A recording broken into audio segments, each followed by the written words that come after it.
Kajian Ramadan, kajian ke-19, Perang Penaklukan Kota Mekah atau Fathu Makkah. Segala puji bagi Allah yang telah menciptakan segala sesuatu dan mengaturnya dengan sebaik-baiknya. Ia mengetahui sumber segala sesuatu. Dalam induk kitab, Ia telah menetapkan apa saja yang Ia kehendaki dan telah menggariskannya. Maka tidak ada yang bisa menangguhkan apa yang dimajukan olehnya. Juga tidak ada yang bisa memajukan apa yang diakhirkan olehnya.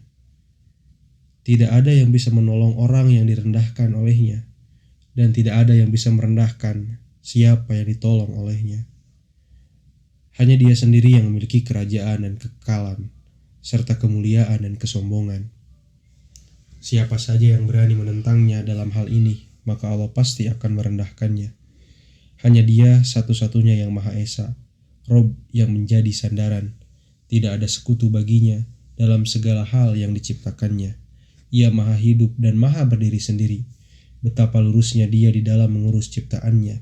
Ia Maha tahu dan tidak ada sesuatu pun yang tersembunyi baginya. Aku memuji Allah atas segala karunia dan kemudahan yang diberikan oleh Allah. Aku bersaksi bahwa tidak ada sembahan yang benar kecuali Allah. Tidak ada sekutu baginya. Ia menerima taubat orang yang berbuat maksiat, lalu Ia memberi maaf dan ampunan atas dosa-dosanya. Aku bersaksi pula bahwa Muhammad adalah hamba dan utusannya. Melalui beliau SAW, Allah menjelaskan jalan petunjuk dan meneranginya, melenyapkan kegelapan syirik, membukakan kota Mekah dan melenyapkan patung-patung yang ada di Baitullah dan menyucikannya.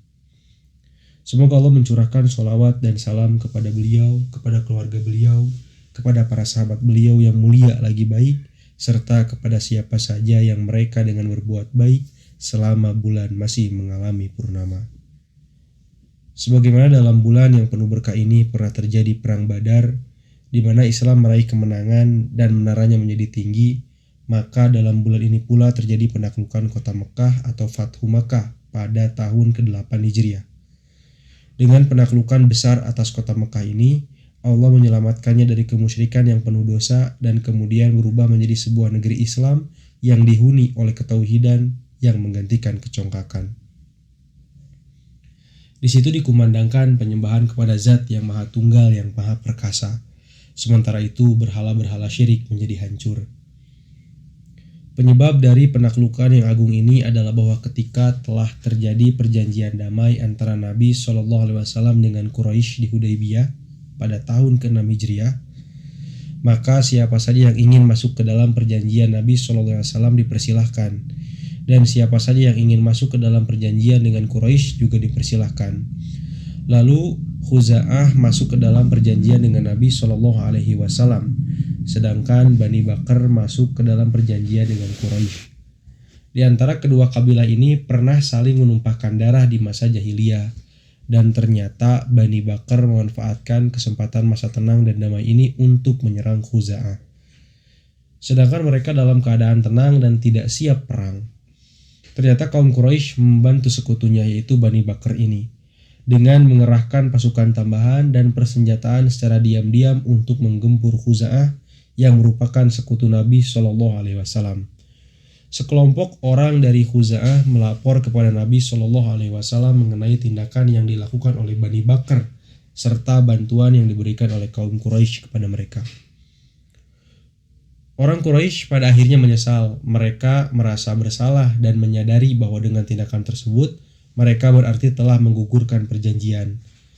Selanjutnya mereka mengirimkan pemimpin mereka, Abu Sufyan, untuk menemui Rasulullah SAW guna mengikat dan mengencangkan kembali tali perjanjian dan menambah masa berlakunya perjanjian itu.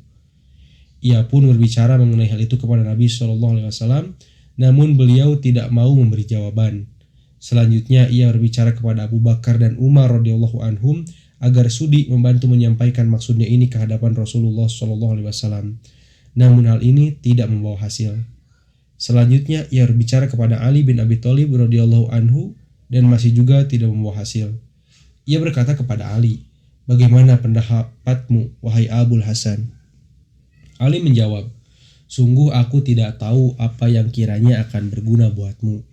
Akan tetapi engkau adalah pemimpin Bani Kinanah. Cobalah minta perlindungan kepada orang-orang. Abu Sufyan bertanya, apakah menurutmu itu berguna bagiku? Ali menjawab, tidak demi Allah, tapi aku tidak bisa mengusulkan kepadamu selain itu. Abu Sufyan pun melakukan usulan itu, kemudian kembali ke Mekah. Setibanya di sana, orang-orang Quraisy bertanya, bagaimana hasil yang engkau peroleh? Abu Sufyan menjawab, aku sudah menemui Muhammad, dan aku pun sudah mengatakan maksud kedatanganku. Namun ternyata ia tidak memberi jawaban sama sekali. Selanjutnya aku menemui anak Abu Quhafah atau Abu Bakar dan anak Al-Khattab atau Umar. Namun aku juga tidak mendapatkan jalan baik. Berikutnya aku temui Ali, tapi ia menyarankan aku agar meminta bantuan kepada orang-orang. Orang-orang Quraisy bertanya, lalu apakah kemudian Muhammad memberikan persetujuan kepadamu? Abu Sufyan menjawab, tidak. Mereka kemudian berkata, sial kau. Apa yang disarankan oleh Ali kepadamu itu tidak lain hanya mempermainkanmu. Nabi SAW sendiri justru merintahkan para sahabat radhiyallahu anhum agar menyiagakan diri untuk berperang serta memberitahukan kepada para sahabat mengenai apa yang diinginkan oleh beliau SAW.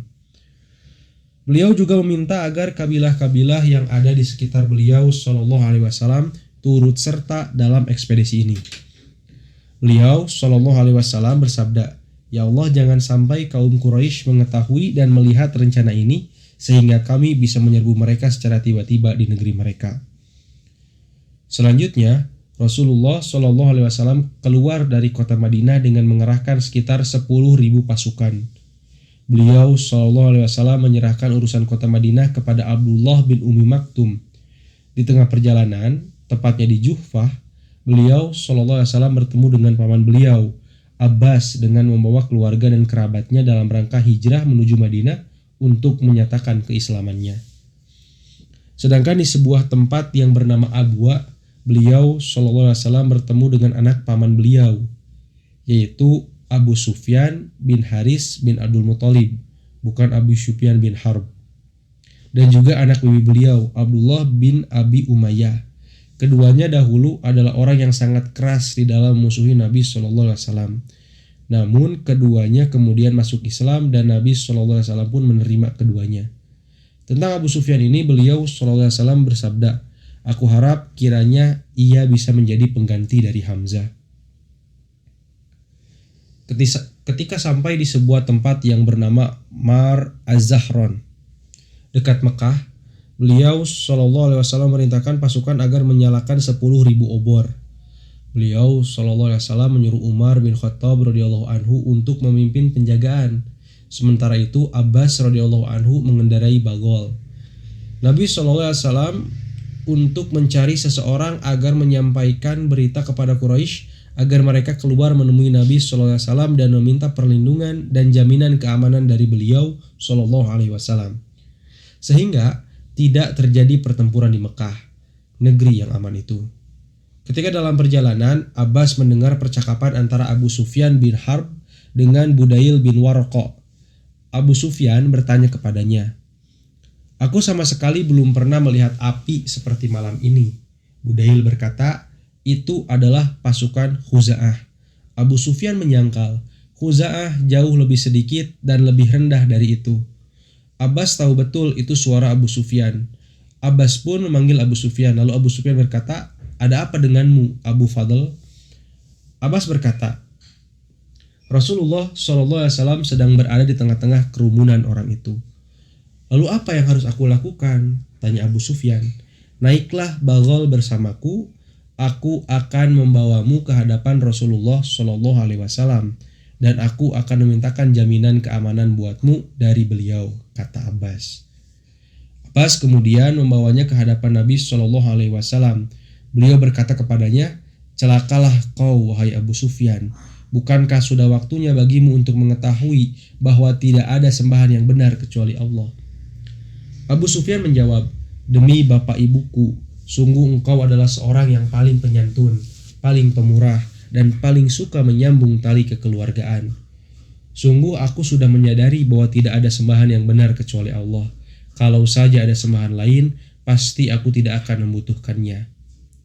Nabi SAW bersabda lagi, Bukankah sudah tiba saatnya bagimu untuk mengetahui bahwa aku adalah utusan Allah? Untuk urusan yang kedua ini, Abu Sufyan agak keberatan. Abbas kemudian berkata kepadanya, "Celakalah engkau, segeralah engkau masuk Islam." Akhirnya ia pun bersyahadat secara benar. Selanjutnya, Rasulullah SAW menyuruh Abbas untuk menempatkan Abu Sufyan di sebuah jalan lembah di lereng bukit yang merupakan jalan menuju Mekah, sehingga orang-orang Muslim yang lewat bisa bertemu dengannya. Para kabilah yang menyertai Nabi SAW pun satu persatu melewati tempat itu dengan membawa bendera. Setiap kali satu kabilah lewat, maka Abu Sufyan selalu menanyakan tentang mereka kepada Abbas, dan Abbas pun memberitahukan kepadanya. Sampai tibalah sebuah rombongan yang paling unik, tidak seperti yang lainnya. Lalu Abu Sufyan bertanya, "Siapa mereka ini?" Abbas menjawab, "Mereka adalah kaum Ansor. Mereka dipimpin Sa'ad bin Ubadah yang membawa bendera itu." Ketika Sa'ad berhadapan dengannya, Sa'ad berkata kepadanya, "Abu Sufyan, hari ini adalah hari perang. Hari ini adalah hari pembebasan Ka'bah." Selanjutnya datang rombongan lain yang lebih kecil, namun paling mulia, karena di dalamnya terdapat Rasulullah Shallallahu Alaihi Wasallam dan para sahabat dekat beliau. Benderanya dibawa oleh Zubair bin Awam. Ketika Rasulullah Shallallahu Alaihi Wasallam melewati Abu Sufyan, maka ia menyampaikan apa yang dikatakan oleh Sa'ad kepadanya.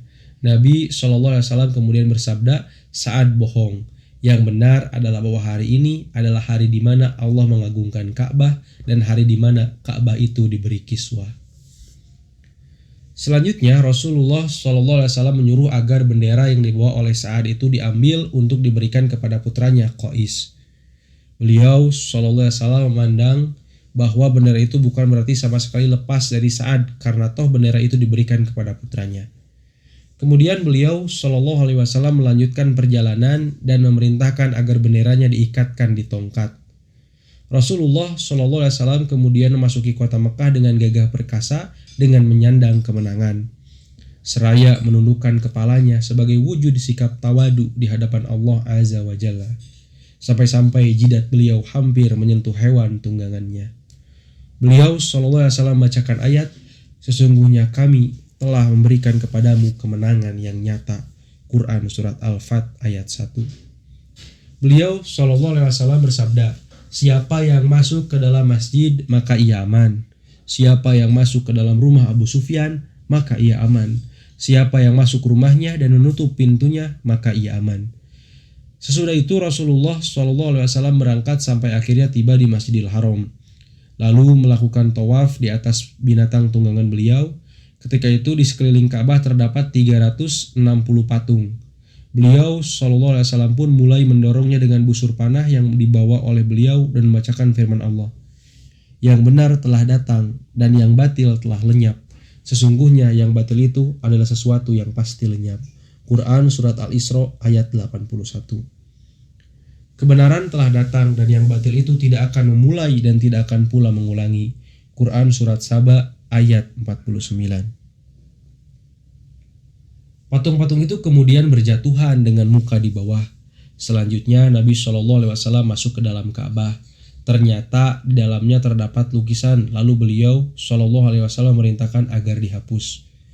Selanjutnya beliau SAW mengerjakan sholat di dalamnya. Setelah selesai, beliau SAW mengelilingi Ka'bah lalu mengumandangkan takbir di segala sisinya serta mengumandangkan lafal-lafal tentang ketauhidan Allah Subhanahu wa taala. Sesudah itu, beliau SAW berdiri di depan pintu Ka'bah. Sementara itu kaum Quraisy berada di bawah beliau menunggu apa yang akan dilakukan oleh beliau.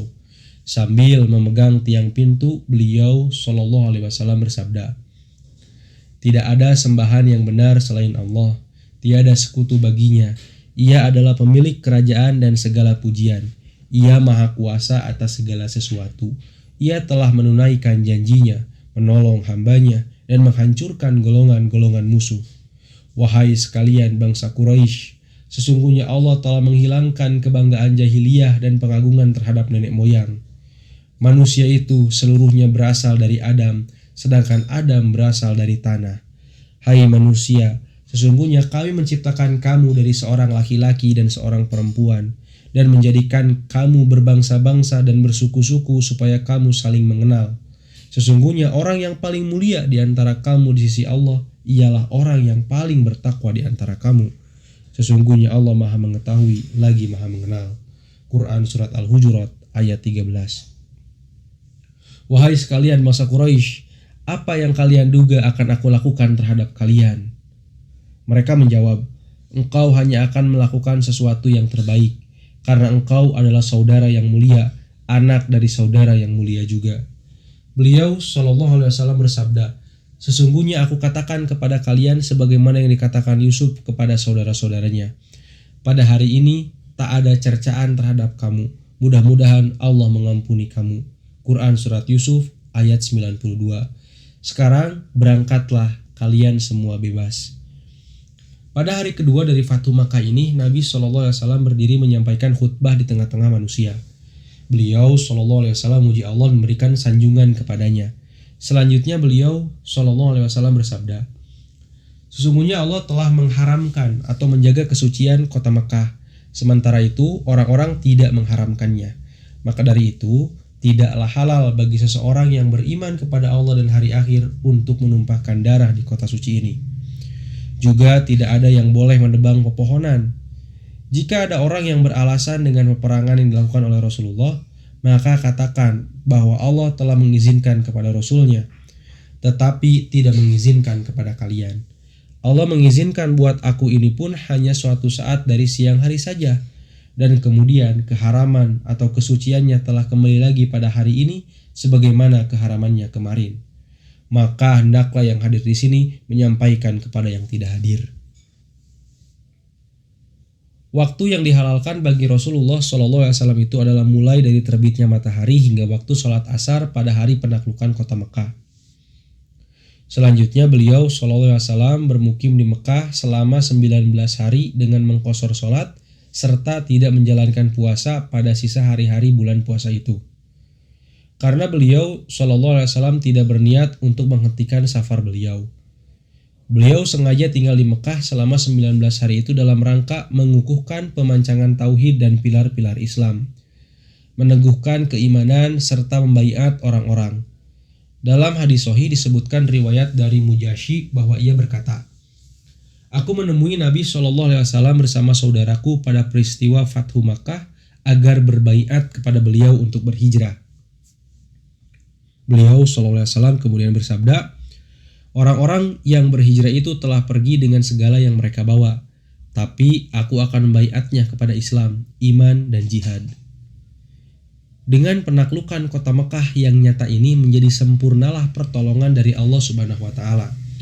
Lalu orang-orang pun masuk ke dalam agama Allah dengan berkelompok-kelompok atau berbondong-bondong. Negeri Allah ini kembali menjadi negeri Islam. Di dalamnya dikumandangkan ketauhidan kepada Allah, pembenaran kepada Rasul-Nya, dan pelaksanaan hukum kitabnya. Mekah menjadi bagian dari wilayah kekuasaan kaum muslimin. Akhirnya kemusyrikan menjadi musnah dan kegelapannya menjadi pudar. Allah Maha Besar dan hanya bagi Allah segala pujian. Semuanya itu merupakan bagian dari karunia Allah kepada hamba-hambanya hingga hari kiamat. Ya Allah, anugerahkan kepada kami kemampuan untuk mensyukuri nikmat yang agung ini. Wujudkanlah kemenangan bagi umat Islam setiap waktu dan tempat. Berikan ampunan kepada kami, kepada kedua orang tua kami, dan kepada seluruh kaum muslimin dengan rahmat-Mu, wahai Zat pemberi rahmat yang paling baik. Semoga Allah mencurahkan sholawat dan salam kepada Nabi Muhammad, serta kepada keluarga dan para sahabat seluruhnya.